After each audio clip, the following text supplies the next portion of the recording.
친구들 안녕. 오늘 어떤 하루 보냈어요? 친구들도 보고 싶어서 왔어요. 오늘도 날씨 엄청 좋았죠? 숲에 가면은 항상 기분이 좋아지는 것 같아요.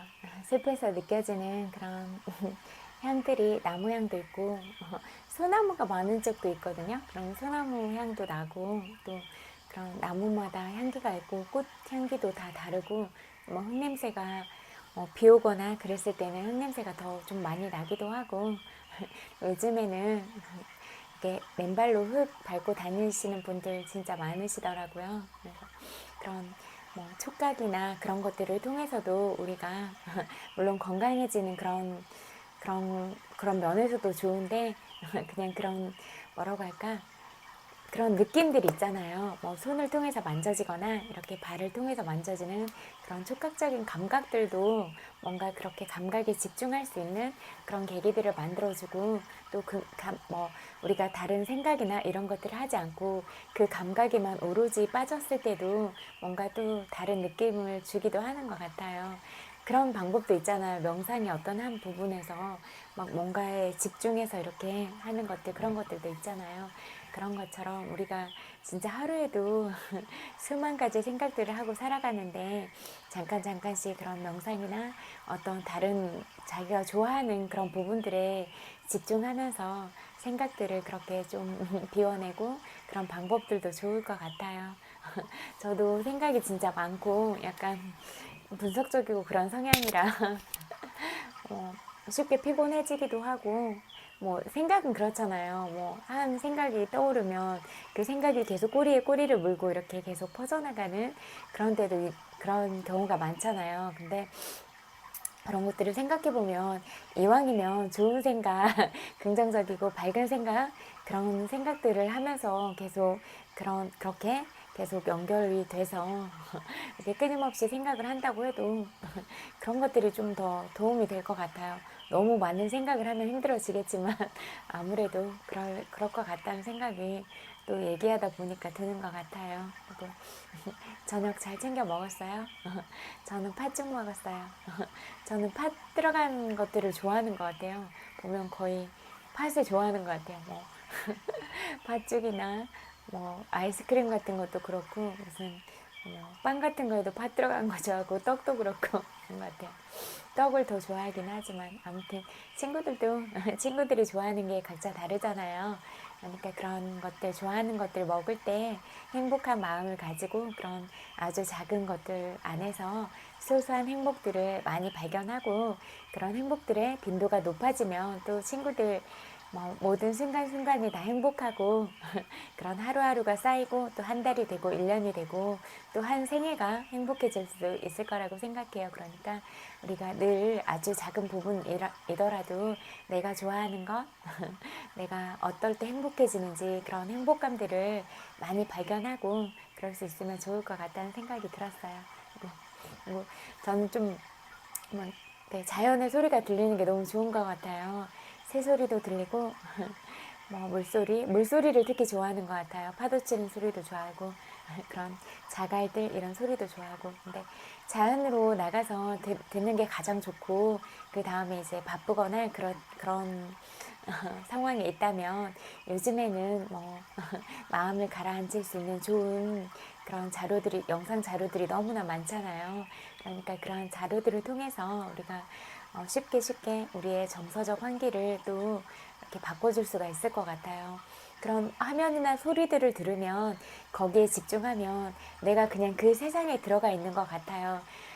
그러니까 뭐 똑같은 것 같아요. 여러 사람들이 있을지라도 어떤 한 곳에 딱 집중해서 들어가면 그냥 나만의 공간이 딱 생기는 것 같아요. 그런 어떤 뭐 막이 씌워지는 그런 느낌을 느낄 때가 많이 있었거든요. 그러니까 그렇게 자기만의 공간을 만들고 또 다른 사람들과 함께도 가고 이렇게 따로 또 같이 이렇게 분리하기도 하고 같이 있기도 하고 이런 것들을 완급 조절을 잘 하면서 또 너무 사람들 틈에 있어도 지치고 또 그럴 수도 있고 에너지가 다른 사람들끼리 만나면 그 자체가 서로한테 또 스트레스가 쌓이기도 하고 그렇잖아요. 아무리 좋은 사람을 만나도 스트레스가 있는 거잖아요. 왜냐하면 내가 아니라 다른 사람을 맞춰주고 배려하고 이런 자체가 또 신경을 써야 되는 부분이니까 그런데도 또 에너지가 소모가 되잖아요. 그러니까 그렇게 소모가 되면 꼭 채워지는 에너지로 또 다시 가져와서 그렇게 에너지를 채워주는 그런 시간들, 그런 공간들 이런 것들이 꼭 필요할 것 같아요. 그렇지 않으면 몸도 피폐해지고 마음도 피폐해지는 것 같아요. 또 몸과 마음은 연결돼 있으니까 운동도 많이 하고 밖에 나가서 진짜 따뜻한 햇살 많이 받으면서 물론 이제 요즘엔 햇빛이 강하니까 모자도 쓰고 선크림도 바르고 그러면서 피부도 보호하고 그러는 것도 중요할 것 같은데 또 그렇게 햇빛을 통해서 비타민 D를 섭취하고 또 그런 것들이 우울증이나 이런 데도 많이 도움이 되잖아요. 그러니까 늘 그렇게 스스로 행복한 마음들을 발견하는 거 이게 가장 중요할 것 같고 내가 누군가를 사랑으로 품고 따뜻한 마음을 주려고 했을 때 아주 작은 거라도 함께 나누려고 했을 때 내가 뭔가를 주려고 했을 때 그 사람이 받으면 너무 행복해 할 것 같은 그런 상상을 하는 자체도 행복해지는 것 같아요. 그러니까 내가 받으려고 하는 그런 마음보다는 오히려 내가 뭔가를 주려고 하고 나누려고 하는 그런 사랑스러운 마음들을 많이 품었을 때 정말로 내가 행복해질 수 있는 길은 거기에 있는 것 같아요. 그냥 이미 행복해져 있잖아요. 그런 어떤 작은 선물들을 마련할 때 그냥 상상으로도 행복해지고 또 선물을 줬을 때도 뭘 내가 줬다는 그런 마음을 내라는 게 아니라 상대가 기뻐하면 또 덩달아서 기뻐지잖아요. 가장 좋은 건 내가 어떤 부분들을 주더라도 그냥 잊어버리고 그렇게 가는 게 가장 좋다고 해요. 그래야지 또 어떤 상대가 나한테 섭섭하거나 그런 일을 했을 때도 좀 마음이 덜 상하거나 그럴 수가 있잖아요. 그러니까 점점 그러는 것 같아요. 가까운 사람들이나 그렇다고 해도 감정적으로 이렇게 그런 심리적 거리를 유지하고 나와 네가 상처받지 않을 그런 적당한 거리가 반드시 필요한 것 같아요. 그래서 그렇게 어떤 공간이 딱 확보가 되고 나는 이런 부분이 불편해라고 항상 말을 하면 그 부분을 또 지켜주려고 해야 되는 게 맞다고 생각하고 그런 것들이 안 지켜지면 좀 더 시간을 더 두고 거리를 좀 더 버리면 될 것 같아요. 그래서 내가 바로 설 수 있고 내 마음이 행복해지고 그런 것들을 찾는 게 가장 중요한 것 같아요. 그리고 내가 세상에 단 하나밖에 없는 명품이듯이 상대방도 그런 명품임을 꼭 기억하고 그렇게 아름답게 보고 예쁘지 않은 사람은 단 한 사람도 없잖아요. 다 너무너무 예쁘잖아요.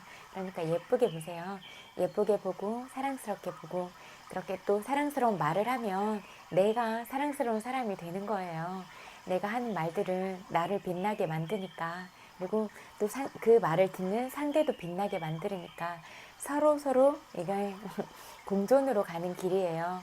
공생 함께 사는데 우리가 큰 의미가 있잖아요. 그렇게 늘 어떻게 하면 좀 더 함께 좋은 방향으로 갈 수 있을 것인가 늘 그런 부분들에 대해서 고민을 하고 무조건 내가 이겨야지 내가 욕심 부려서 저 사람을 앞지를 거야 이런 마음보다는 이기면 얼마나 이기겠어요. 그리고 멀리 가면 얼마나 멀리 가겠어요. 그런데 우리들의 재주와 그런 잠재력들의 가치는 다 무한하고 한 사람 한 사람마다 그런 매력과 개성들 그런 잠재의식이 다 다르잖아요. 그러면 이렇게 손을 내밀고 연결을 시키면 얼마나 더 함께 더 다양하게 행복한 삶들을 만들어 갈 수가 있을 거예요. 그러니까 나의 다름을 인정하고 너의 다름을 인정하고 이렇게 함께 가는 게 가장 좋은 방법일 것 같아요. 그래서 나와 다른 너를 인정하고 또 그 상대방 역시 또 다름을 인정받았을 때는 또 상대를 인정해 주는 거예요. 그래서 그렇게 가는 게 그리고 다양한 다양한 부분들이 많을 때 그게 한 사람 한 사람의 개성이잖아요. 그리고 그런 개성들이 있을 때 또 그런 그 사람의 매력이잖아요. 그래서 우리 스스로의 매력을 잘 발견하고 내가 좋은 가치를 가지고 내가 좋은 방향으로 가려고 하는 것, 이게 가장 중요한 것 같아요. 그리고 잠들지 않는 우리의 맑은 영성과 그런 영혼들 있잖아요. 그런 영혼들은 우리가 늘 개발하고 성장하려고 하면 할수록 성장할 수 있는 거예요. 그러니까 진짜 평생 잃어버리지 않을 그런 가장 중요한 자산은 올바른 가치관과 올바른 마음들, 그런 사랑이 담긴 따뜻한 마음들, 이런 마음들이 정신적 유산이다, 이렇게 볼 수 있을 것 같아요. 그리고 우리는 예쁘고 사랑스러운 어린 아이들에게 이런 정신적인 자산을 많이 물려줄 수 있는 사람들이 되어야겠다, 이렇게 생각해요. 왜냐하면 평생 우리가 가지고 갈 수 있는 부분이고, 또 우리의 그런 예쁜 아이들, 또 손주들, 또 우리가 다시 이번 생을 마감하고 다시 돌아왔을 때 우리가 후손이 되는 그런 입장에 또 처하기도 하잖아요. 그렇게 두고두고 남길 수 있는 유산을 어떻게 가지고 갈 것인가, 어떤 방향성을 가지고 갈 것인가, 이런 것들에 주안점을 두면서 나아가 보는 게 중요할 것 같아요. 그래서 뭐 단발성이고 바로 눈앞에 있는 그런 정책들보다는 멀리 보는 것, 그런 게 중요할 것 같아요. 그리고 뭐 다른 사람을 비난하거나 그런 것도, 비난하는 마음 자체가 스스로한테 있는 거예요. 상대방을 아름답게 보면 아름답게 보이는 거예요. 그런 말 있잖아요. 내 마음에 꽃이 있을 때 꽃이 아름답게 보인다고.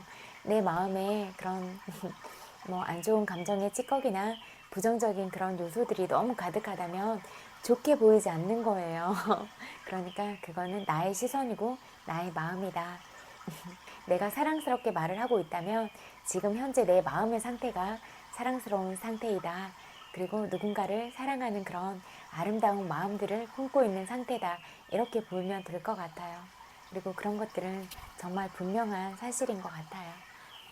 늘 마음의 여유를 갖고 다른 사람과 사랑을 나누고 힘든 사람을 안아주고 다독거리면서 그렇게 용기를 주고 그렇게 함께 갈 수 있으면 좋을 것 같아요. 책 읽어드릴게요. 놓아버림 읽어드릴게요. 욕망.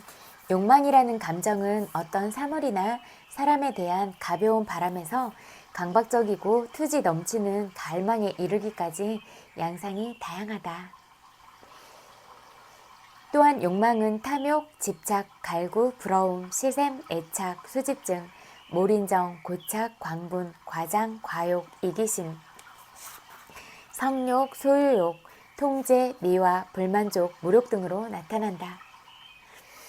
절대로 만족이 안 되고 절대로 충분하지 않으며 꼭 가져야 한다. 이 감정의 기저를 이루는 특징은 사로잡힙니다. 욕망의 영향 아래에 놓이면 자유는 끝난 것이다. 욕망에 지배되고 욕망에 휘둘리고 욕망의 노예가 되고 욕망에 코가 꿰인다. 욕망의 경우에도 자유의 핵심은 어떤 바람의 실현을 의식적으로 결정했는가, 혹은 무의식적 프로그램과 신념 체계에 휘둘릴 뿐인가에 달려있다. 욕망이라는 장애물. 바람이나 욕망의 작용을 이해하지 못하는 사람이 많다. 이들은 주로 이런 환상을 가지고 있다. 원하는 바를 얻으려면 그것을 욕망하는 수밖에 없다. 욕망을 놓아버리면 원하는 바를 얻지 못할 것이다. 그러나 실제로는 그 반대가 진실이다. 욕망, 특히 갈망 같은 강한 욕망은 원하는 것을 얻는데 장애로 작용하는 경우가 많다. 이유가 무엇일까? 사실 삶에 어떤 일이 생기려면 먼저 선택을 해야 한다. 벌어진 일은 의도가 낳은 결과다. 꼭 그렇게 되기로 결정한 것이 먼저다. 삶에서 생긴 일은 욕망이 있음에도 불구하고 생긴 것이다. 어떤 것을 욕망하면 사실 그것을 이루거나 얻는데 장애가 되기 때문이다. 뭔가를 욕망한다는 것은 말 그대로 내게 없음을 뜻하기 때문이다. 즉 어떤 것을 욕망한다고 말하는 것은 그것이 내 것이 아니라고 말하는 것이다. 그것이 내 것이 아니라고 말하면 나와 내가 원하는 것 사이에 마음의 거리가 생긴다. 이 거리가 에너지를 소모시키는 장애물이 된다. 자신을 완전히 항복하자마자 불가능한 일이 가능해진다. 무엇을 원하면 그것을 받는데 방해가 되며 그것을 얻지 못할까 두려움이 생기기 때문이다. 욕망의 에너지는 원하는 것을 바라기만 하면 가질 수 있다는 사실을 본질적으로 부인한다. 이는 세상에서 주입받은 프로그램에 젖어 있는 관점과는 다른 목표 성취 관점이다. 우리가 야망이나 성공과 관련해 의례 상상하는 것은 노고나 청교도 윤리의 전통 미덕이다. 자기 희생도 마다 않고 금욕하고 엄청난 수고와 노력을 퍼붓고 쉴 새 없이 죽어라 일하고 허리띠를 졸라매고 마음을 단단히 먹고 덤벼들고 엄숙한 자세로 힘들게 일하는 모습이다. 이런 모습을 전체적으로 살펴보면 몹시 힘들어 보이지 않은가? 사실이 그렇다. 모두가 분투하는 모습이다. 이렇게 노력해야 하는 이유는 욕망으로 인해 우리 스스로 자기 앞길에 장애물을 놓았기 때문이다. 낮은 의식 상태에서 목표를 몹시 힘들게 성취하는 길과 욕망을 인정하고 놓아버려 한결 자유로운 높은 의식 상태의 길을 비교해보자. 한결 자유로운 상태에서는 선택한 것이 수월하게 현실로 나타난다. 욕망의 감정을 항복하고 대신에 목표를 선택해 사랑스럽게 마음속에 그리고 그것이 이미 내 것임을 보고 있으니 그대로 이루어지도록 놓아둔다. 왜 그것이 이미 내 것일까? 낮은 의식 상태에서 우주는 부정적이고 거부하고 좌절을 주고 마다하는 것으로 보인다. 우주는 모질고 인색한 부모 같다. 높은 의식 상태에서는 우주를 다르게 경험한다. 이제 우주는 잘 주고 다정하고 무조건 찬성하는 부모처럼 내가 원하는 대로 전부 갖고 해주고 싶어 하기 때문에 청하기만 하면 그것이 내 것이다. 이런 상태는 맥락을 새롭게 창조한다. 우주에 새로운 의미를 부여한다. 타인에게 인색하고 적대적인 세상에서 살더라도 세상이 늘 그런 식이라고 믿어야 할 이유는 없다. 그런 식이라고 믿으면 삶은 그런 식으로 일을 만든다.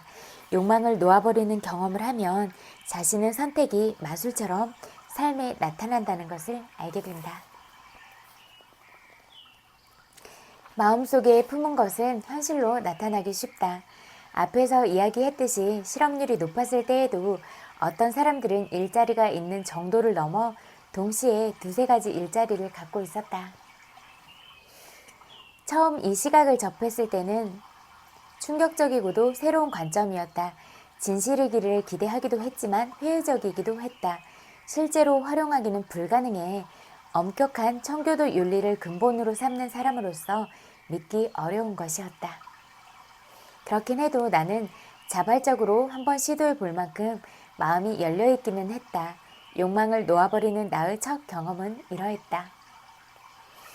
개인적인 목표를 몇 가지 적은 다음 이에 대한 욕망을 놓아버렸다. 역설적으로 보이지만 이렇게 하는 것이 순서다. 목표를 확인한 다음 목표에 대한 바람을 놓아버린다.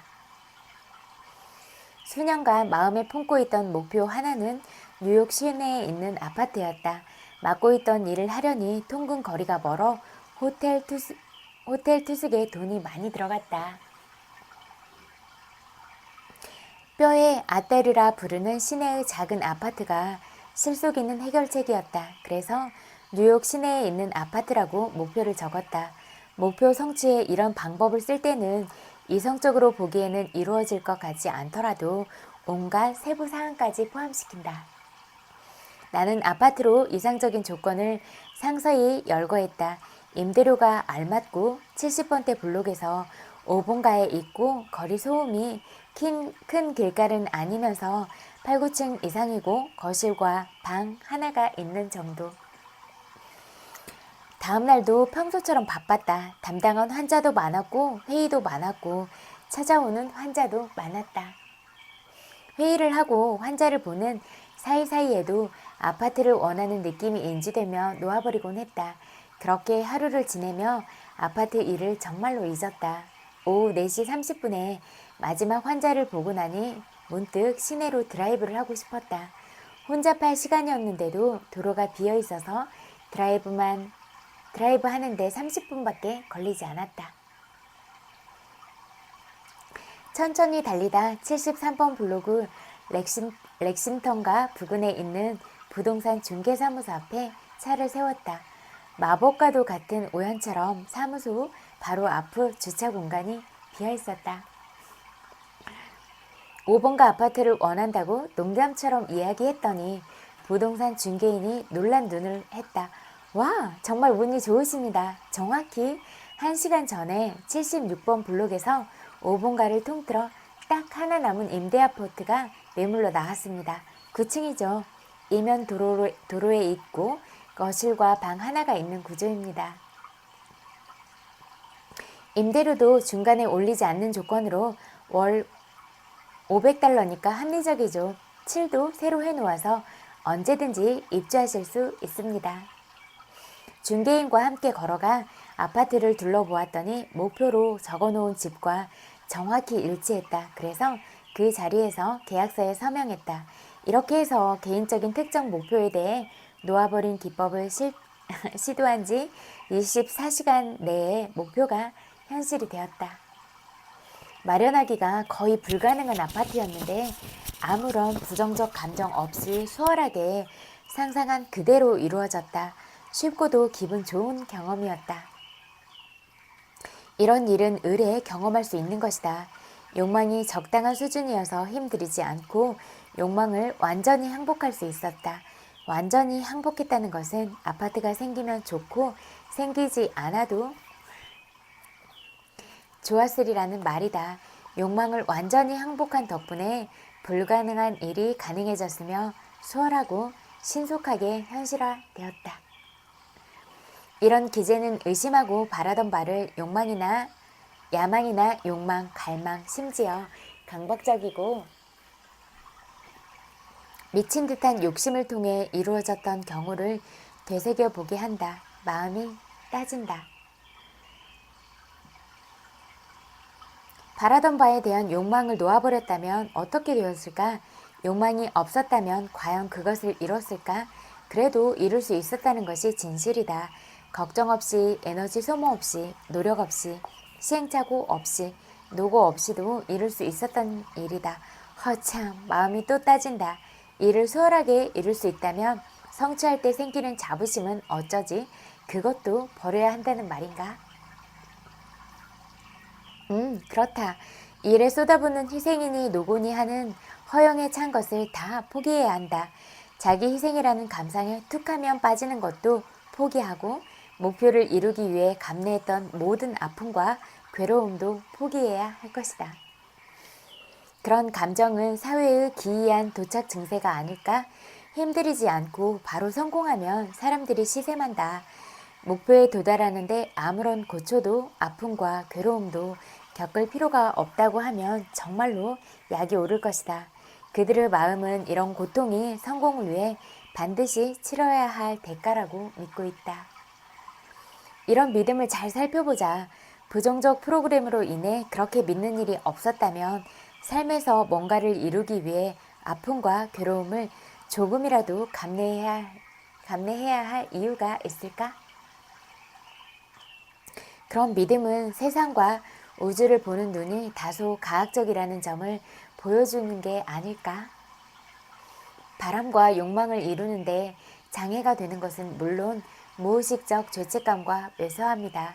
기이하게도 무의식은 우리 스스로 가질만 하다고 생각하는 것만 같게 한다. 자신의 부정성과 이로 인해 커지는 왜소한 자기 이미지에 대한 집착이 가질만 하다고 생각하는 것을 줄어들게 하고 남에게 쉽게 흘러드는 풍요를 무의식 중에 거부한다. 이것이 빈익빈 부익부라는 말이 생긴 까닭이다.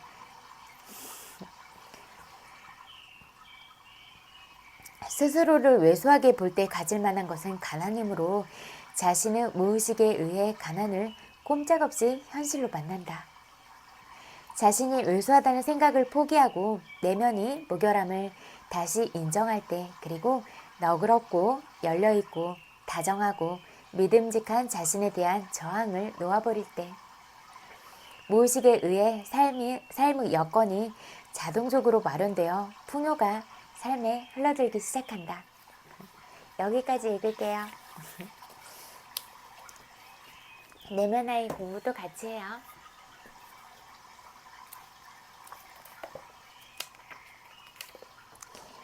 역기능적인 가족 체계의 역할들. 학년기 동안 당신이 했던 새로운 역할들을 떠올려보고 제6장의 202에서 203쪽에서 했던 것처럼 연습해보라. 이 연습을 할 때는 세대 간에 걸쳐 결속된 역할에 주로 중점을 두라고 제안하고 싶다. 왜냐하면 바로 이러한 역할 때문에 당신은 건강한 성 역할 모델을 잃어버렸기 때문이다. 이 시기에 종종 나타나는 역할들은 엄마의 작은 남자, 엄마의 대리 남편, 엄마의 가장 친한 친구, 엄마의 엄마, 아빠의 작은 공주, 아기 인형, 아빠의 대리 아내, 아빠의 가장 친한 친구, 아빠의 아빠 등이다. 대리 배우자나 부모 역할들은 이성 간의 결속에만 한정되지 않는다는 점에 주목할 필요가 있다. 즉, 여자아이가 엄마의 대리 남편이 될 수 있고 남자아이가 아빠의 대리 아내가 될 수도 있다. 이 모든 경우 아이가 자신의 부모를 돌봐주고 있다. 이것은 자연의 섭리를 역행한 것이다. 이런 역할들이 평생에 걸쳐 배태시키는 파괴적인 결과들을 보라. 지미의 아버지는 알코올 중독자였고 그가 7살 때 가족을 버렸다. 그때 그 어머니는 27살이었다. 그녀는 아직 미숙했고 지미 말고도 다른 두 아이가 있었다.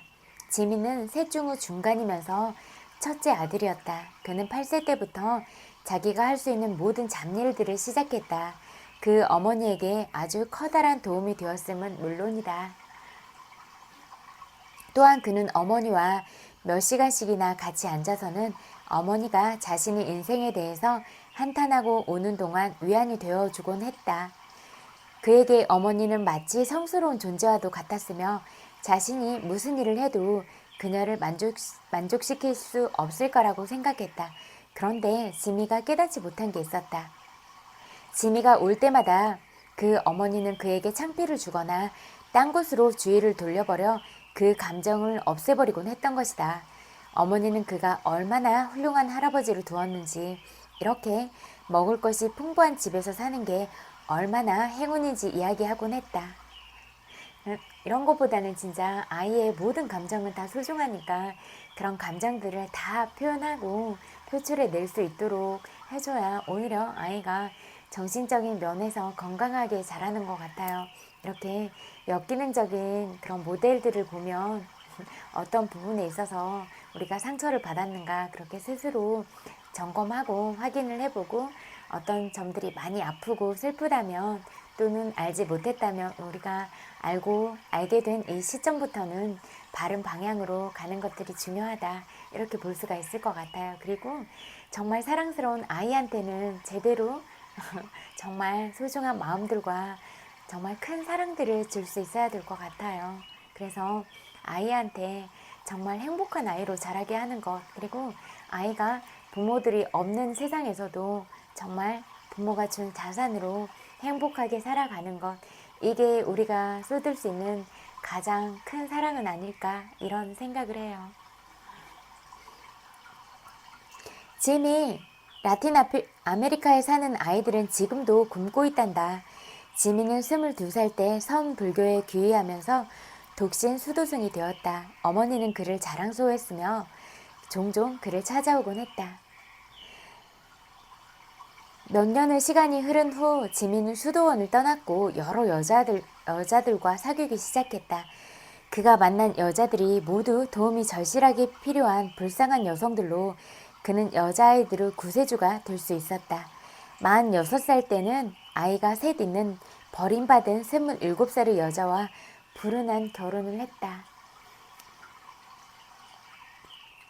결혼 생활은 갈등의 연속이었으며 점점 늪에 빠지는 것 같았다. 그는 의붓 자식들을 미워하기 시작했다. 그는 다른 여자와 바람이 났고 거의 10년 동안 통제 불능 상태로 성적인 행동을 표출했다. 결국 그 아내는 그와 이혼했다. 짐의 이야기는 대리 배우자 역할의 전형적인 예이다. 그들은 종종 종교인이 되거나 독신 수도승이 되곤 하는데 그런 식으로 자기 어머니에게 충실하게 남아있는 것이다. 이들은 이미 자기 어머니에게 헌신했기 때문에 다른 여성에게 헌신한다는 건 절대 있을 수 없는 일이다. 헌신할 대상을 찾아 날아다닌다는 의미에서 이들은 날아다니는 소년들이라고 부른다. 또한 이들은 결코 자라지 않기 때문에 피터팬으로도 불린다. 사실 그들은 어머니를 절대 떠나지 못한다. 지미가 나를 찾아왔을 때 그는 외로움과 분노로 꽉 차 있었다. 그 나이는 52세였다. 아주 대리 배우자 역할은 그에게 값비싼 대가를 치르게 했다. 그는 어머니처럼 아주 불쌍한 여자를 볼 때만 자신의 존재 가치를 느꼈다. 그는 한 번도 마음속 깊은 곳에서 누군가와 이어져 있다고 느껴본 적이 없었다. 사실상 그는 자신의 모습 그대로를 사랑받아 본 적이 없었다. 그 진정한 자신, 즉 상처받은 7세의 내면 아이를 한 번도 인정한 적이 없었음은 물론이다. 이런 복잡하게 얽힌 역할들을 벗어버릴 교정 작업들을 12장에서 제시할 것이다.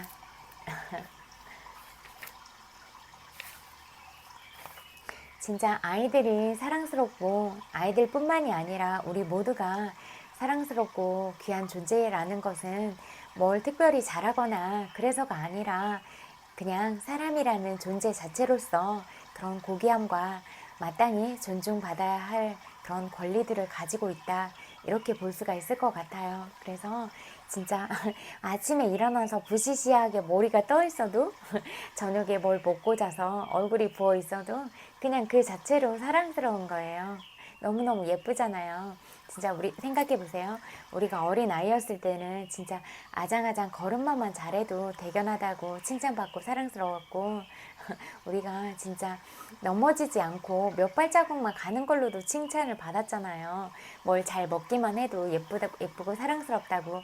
근데 우리가 어른도 똑같잖아요. 다만 우리가 어떤 그런 세월의 흐름들이나 뭐 삶의 환경들 이런 부분들이 바뀌어가면서 있지만 누구나 사랑받고 싶고 사랑 주고 싶고 이런 대상들은 어린 아이일지라도 마찬가지고 어른이라도 마찬가지일 거라고 생각하거든요. 그렇게 내가 그런 사랑스러움을 받고 싶은 그런 사람이라면 다른 사람한테 사랑을 줄 수도 있어야 그런 사랑을 받을 수가 있는 거예요.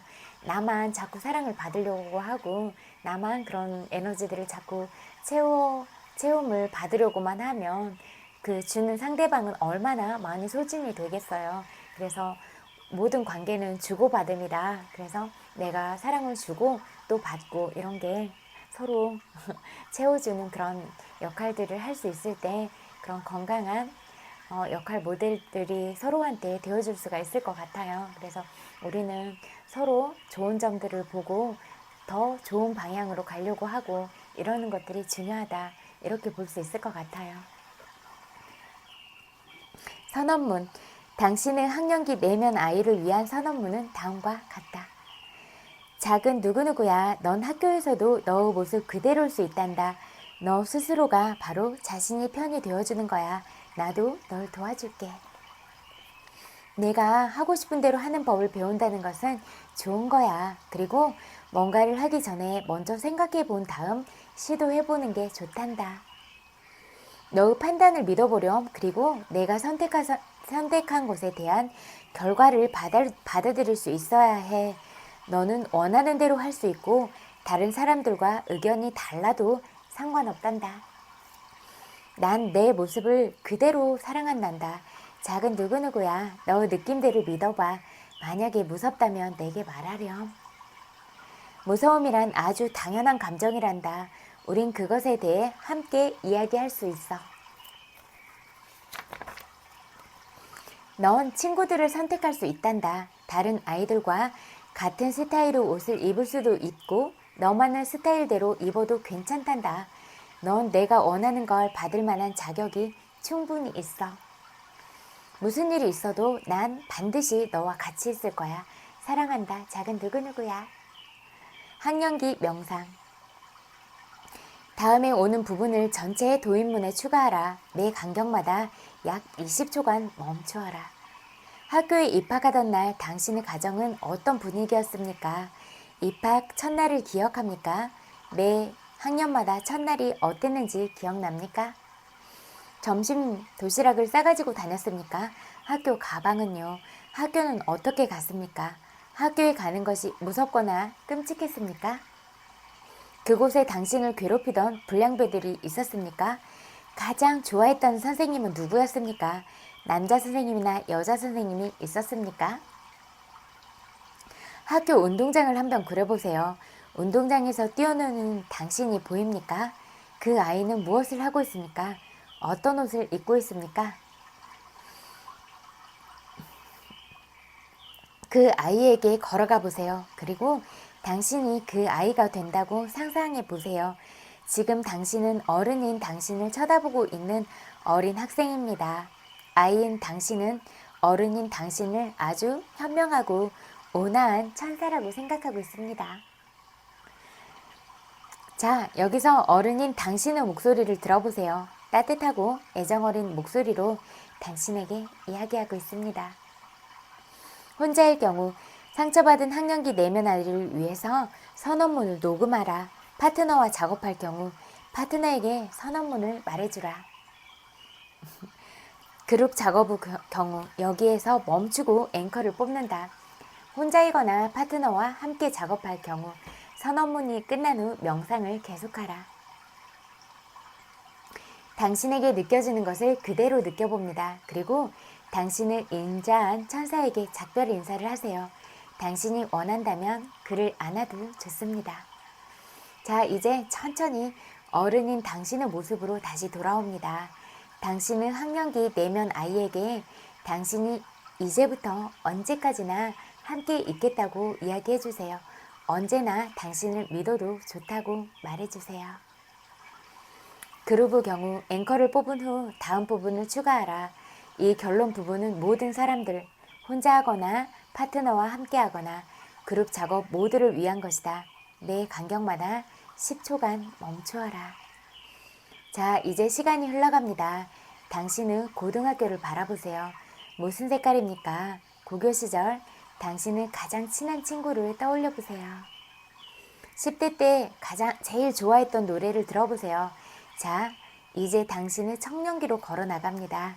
지금 당신이 살고 있는 집이 보입니다. 당신의 방도 보입니다. 자, 여기에 있는 자신을 느껴보세요. 발가락을 움직여보세요. 다리에서부터 올라오는 힘을 느껴보세요. 자, 숨을 깊게 들이마십니다.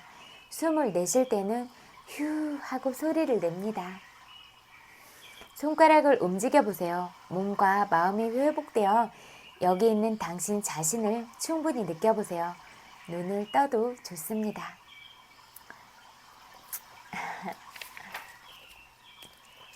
당신이 혼자라면 이러한 경험들에 대해 숙고해보라. 당신이 어떤 감정을 느끼는지 적어보라. 파트너와 함께라면 이 경험들이 어땠는지 파트너와 이야기를 나누어 보라. 그룹으로 경험한 경우 돌아가면서 이 경험들이 어땠는지 나누어 보라.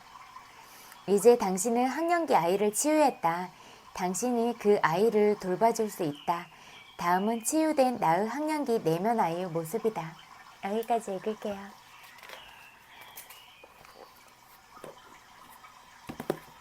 잠재의식에 관한 책 읽어드릴게요.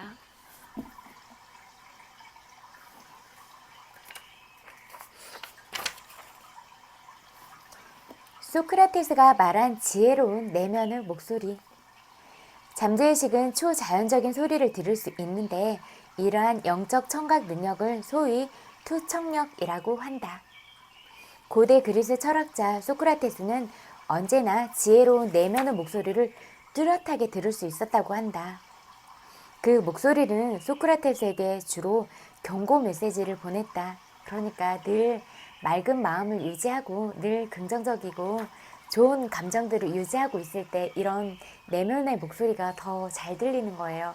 마음이 탁하게 흐려지지 않아야 가장 맑은 순수와 만날 수 있고, 그런 순수함들이 우리의 잠재의식을 또 깨워줘서 그렇게 더 좋은 것들을 우리가 끌어당길 수가 있는 거예요. 내면의 목소리가 가장 강하게 들렸을 때는 자신의 안위가 위협받는 때였다고 한다. 소크라테스의 잠재력은 청각을 통해 현재의식과 소통했다.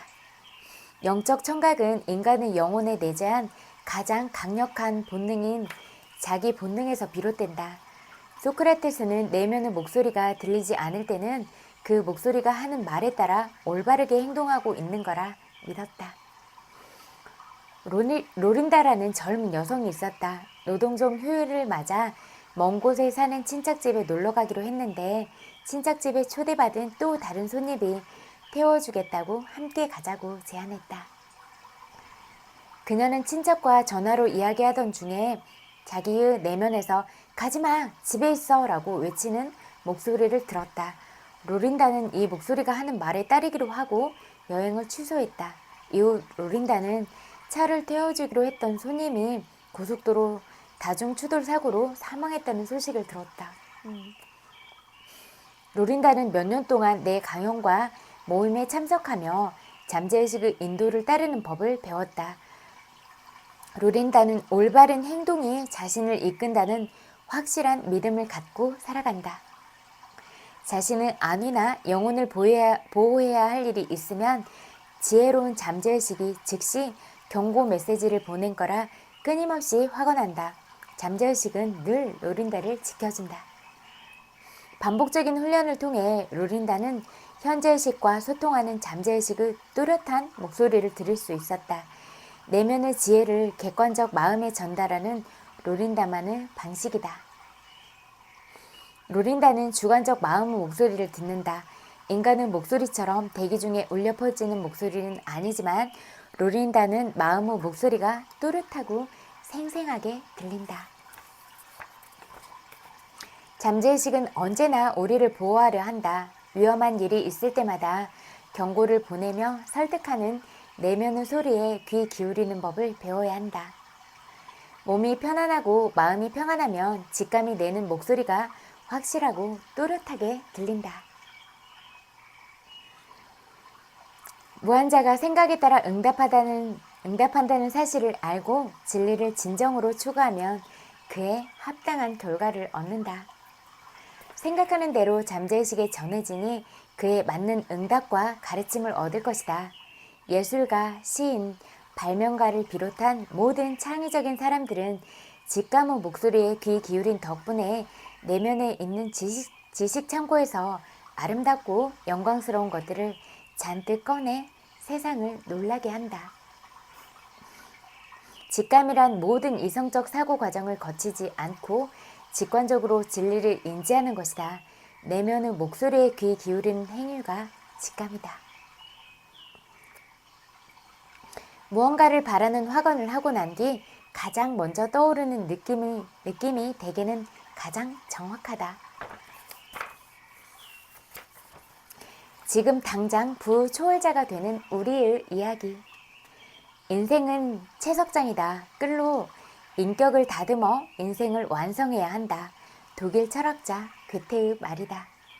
나는 모든 방면에서 충만하고 즐거우며 성공적이고 부유한 삶을 살기 위해 이 세상에 왔다. 또한 모든 장애물을 이겨내고 승리하고 정복하기 위해 태어났다. 숨겨진 멋진 재능을 발휘해 인류를 축복하고 가장 멋진 모습을 세상에 드러내기 위해 존재한다. 삶에서 진정으로 있어야 할 곳을 보여달라고 내면의 무한한 지성에게 부탁해보라. 무한한 지성이 현재 의식에 전해주는 뚜렷하고 명확한 실마리를 따라가 보자. 인생에서 진정한 존재 이유를 찾으면 온전한 행복을 누릴 것이다. 건강한 부를 비롯한 모든 축복이 삶에 따를 것이다. 습관적으로 어떤 생각을 하는지, 삶을 바꾸고 싶다는 욕망이 얼마나 진실한지에 따라 성공하고 번영하며 영광스러운 삶을 살 수 있는지가 결정된다. 사람은 자신의 비전을 따라가야 한다는 점을 기억해야 한다. 나의 비전은 무엇인가? 내가 집중해서 하는 생각, 내가 주목하는 목표가 내 삶을 결정한다. 잠재의식은 내가 주목하는 것을 확장하고 발전시켜 삶에 실현하기 때문이다. 지금 하는 생각을 바꾸어야 한다.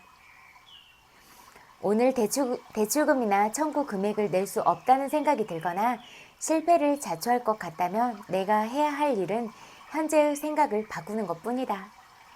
생각이 바뀌면 외부 조건이 바뀐다. 나는 매 순간 마음의 활동을 외부로 표출해 그것을 경험하고 있다. 오늘 일어나는 일은 오늘 하는 생각의 느낌의 결과다. 느낌이 중요하다고 얘기했잖아요. 늘 긍정적인 느낌을 갖는 거예요. 그러므로 오늘의 마음가짐을 올바르게 하라. 미래는 지금 내가 품은 생각의 결과물이다. 오늘 생각하는 방식을 바꾸면 조화롭고 평화로우며 성공적으로 살 수 있다. 오늘 하는 고민은 오늘 하는 생각의 결과다. 나의 행복은 말 그대로 지금 이 순간에 있다. 과거와 미래는 현재의 생각이 결정짓는다. 왜냐하면 생각할 수 있는 유일한 순간은 현재이기 때문이다. 나는 지금 이 순간을 살아가고 있다. 그래서 현재를 바꿔야 운명을 바꿀 수 있다. 내가 통제할 수 있는 유일한 순간이 지금 이 순간이다. 내가 어떤 사람이든 또 무슨 일을 하든 간에 부와 건강, 타인의 행복에 관심을 둔다면 잠재의식이 이를 감지해 무의식적으로 부와 건강, 행복을 끌어당겨 줄 것이다. 속기사든 비서든 변호사든 화학자든 택시 운전사든 성직자든 직업은 상관없다. 이게 바로 끌어당김의 법칙이다. 끌어당김의 법칙을 믿는다면 영적, 정신적, 물질적으로 부자가 되고 번영할 것이다. 여기까지 읽을게요. 친구들, 오늘도 또 제 이야기 들어주셔서 너무너무 감사드려요. 그리고 오늘 친구들이 발견한 작은 행복들은 어떤 것들이었는지 궁금하고 그런 행복들을 발견하기 위해서 항상 노력하고 늘 좋은 방향으로 가려고 하고 올바른 가치관들을 가지려고 노력하고 이렇게 하루하루 모든 순간순간에서 친구들의 삶이 성장으로 연결되는 그런 삶이었으면 좋겠다 이런 생각을 해봤어요. 그리고 오늘 하루도 또 친구들이 어떤 삶을 살았을지라도 고생 많았다고 위로해드리고 싶어요. 토닥토닥 고생 많았어요. 그리고 아무리 바쁘더라도 점심시간이 있잖아요. 점심시간 좀 느긋하게 먹어도 3, 40분면 밥 먹잖아요. 그러면 남은 시간 동안은 이렇게 햇빛 보면서 산책하면서 마음의 공간을 확보하는 게 가장 중요할 것 같아요.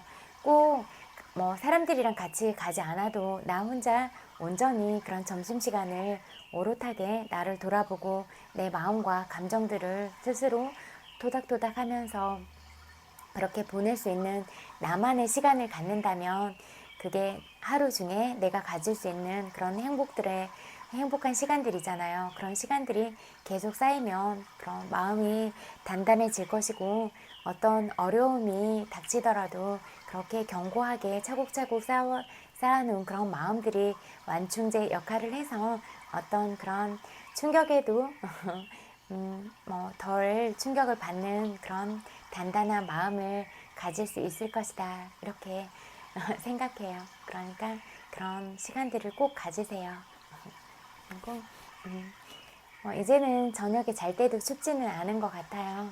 이렇게 또 그래도 포근하게 그렇게 내부자리도 잘 마련하고 그래서 좋은 컨디션으로 긍정적인 생각, 좋은 감정들로 최고치의 정점을 찍은 다음에 아름다운 생각, 사랑스러운 마음들을 품은 채로 이렇게 편안하게 잠자리에 들면 좋겠다. 그리고 또 해결해야 될 그런 문제들은 생각을 하면서 또 잠재의식의 영역으로 보내서 잠재의식들이 친구들의 그런 문제들을 해결하고 이렇게 또 연결이 되는 그런 삶으로 사라졌으면 좋겠다.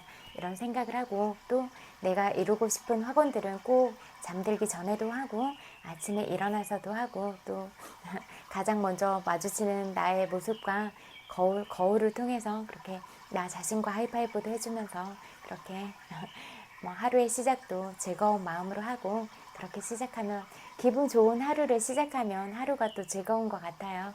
그러니까 그렇게 늘 자기의 감정을 최고치로 끌어올리고 좋은 생각을 늘 하고 이렇게 살아가면 좋을 것 같아요. 그리고 모두 편안한 마음으로 굿나잇 안녕. 아 100만 번 볼뽀보 보내드릴게요. 그리고 엄청 많이 사랑해요. 항상 너무너무 많이 보고 싶어요. 사랑해요.